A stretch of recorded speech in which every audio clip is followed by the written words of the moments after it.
Olá pessoal, beleza? Aqui é o Eduardo, quero compartilhar com você mais um devocional. Hoje eu quero falar um pouquinho sobre a gente ter uma vida vitoriosa, né? Perguntar para as pessoas, quem não quer ter uma vida vitoriosa, né? Todo mundo quer ter uma vida vitoriosa, obviamente, né?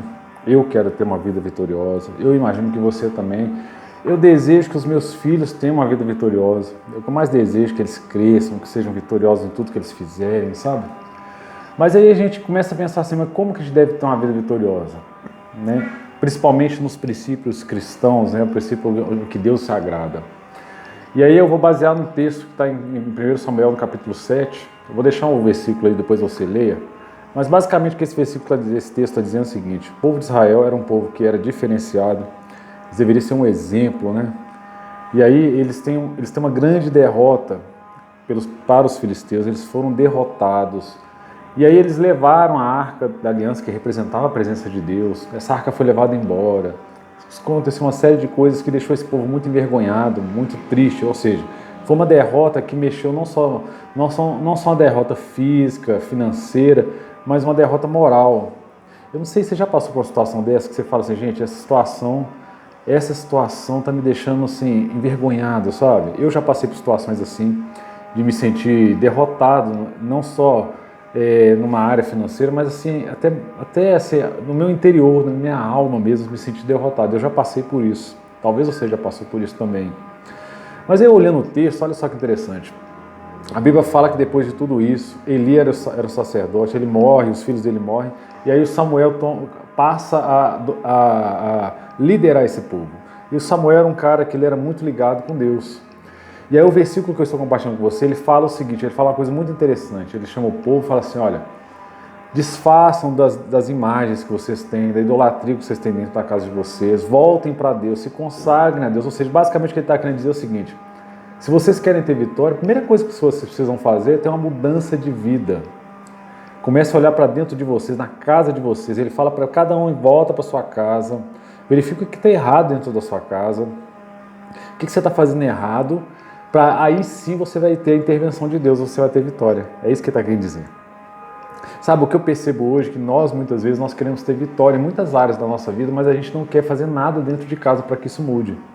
A gente quer ter um casamento abençoado, feliz, tranquilo, mas eu não quero abrir mão de nada da minha vida, eu não quero abrir mão de nada para que eu tenha um casamento abençoado. Eu quero que as coisas aconteçam por si só, mas eu não mudo de vida, eu continuo tendo uma vida de solteiro, vamos dizer assim, né?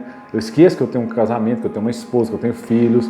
Eu quero ter filhos abençoados, mas muitas vezes eu não vou para dentro de casa e faço a minha parte no sentido de eu ter tempo com os meus filhos, que a Bíblia fala que eu preciso ensinar um menino no caminho, ou seja, eu tenho que caminhar com meu filho para ensinar ele.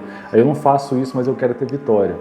Aí eu quero ser vitorioso na minha área profissional, eu quero que Deus abençoe, eu quero que Deus abençoe, prospere a minha área profissional, mas eu não paro para fazer uma atualização profissional, para ir para dentro de casa ver as coisas. Vou tirar a preguiça da minha vida.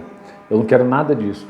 Então eu penso que para a gente ter uma vida vitoriosa, e quando eu falo vida vitoriosa, eu estou falando da intervenção de Deus na nossa vida, na nossa causa. A primeira coisa que a gente precisa fazer é ir para dentro de casa, ou seja, para o nosso interior, e falar assim, o que eu preciso mudar na minha vida para que Deus intervenha? Porque Deus é um Deus de princípios. Olha só, não adianta nada eu querer ter uma família abençoada se eu não faço o que a palavra de Deus mandou fazer. Se eu não trato a minha esposa como um vaso mais frágil, cuidando dela, amando ela como Cristo amou a igreja, como a Bíblia fala para mim fazer, eu não faço essas coisas, mas eu quero ter uma família abençoada. Deus não vai intervir nessa causa. Não adianta. Não adianta eu querer insistir numa coisa que se eu não estou fazendo aquilo, o básico que a palavra de Deus manda fazer. Entende? Eu fico vendo muitos jovens aí hoje, assim, quer ter uma vida abençoada, vitoriosa, que Deus abençoa, mas não sabe honrar o pai e a mãe, como a Bíblia manda fazer. Então eu poderia citar vários pontos, mas eu creio que você que está vendo esse vídeo, você já entendeu o que eu quero te dizer. Eu quero te dizer o seguinte: Deus quer abençoar você, Deus quer abençoar a sua casa, Deus quer abençoar suas mãos, Deus quer prosperar, Deus quer te dar uma vida de vitória. Mas é importante você entrar no seu quarto e você fazer uma reflexão assim, o que eu preciso mudar na minha postura, nas minhas atitudes, para que eu esteja alinhado àquilo que Deus tem para mim, aquilo que a palavra de Deus tem, para que Deus realmente possa me abençoar. Hoje eu quero deixar isso para você, espero que tenha falado do seu coração, Se tenha falado, você compartilha.